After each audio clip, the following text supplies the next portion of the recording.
Alors, si on remonte très loin, je remontais très loin, et c'est presque un peu dommage parce que ça peut nous excuser de ce qu'on fait plus récemment, mais pour moi, ça démarre au néolithique. C'est qu'en fait, quand les humains commencent à faire de l'agriculture, ils sédentarisent, ils domestiquent, en fait, ils décident de contrôler la nature. En fait, ils sécurisent leur prise alimentaire.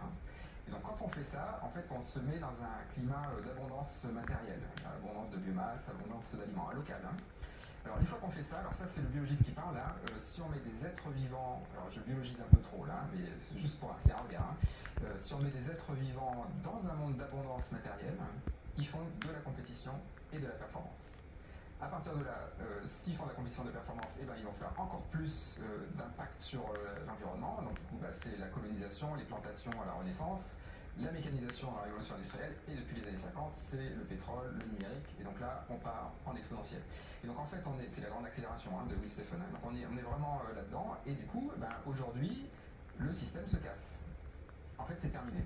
Le monde de la performance se termine. En fait, et donc, comment ça se matérialise? on le voit en fait. Donc c'est, je vais pas prendre le cas de Suez, mais Evergrande, grande boîte de construction chinoise, qui est en train de se casser la figure, Boeing qui a des difficultés. Enfin, les gros, ils commencent à sentir des failles, les petits aussi, bien sûr, mais on entend moins parler. Quoi.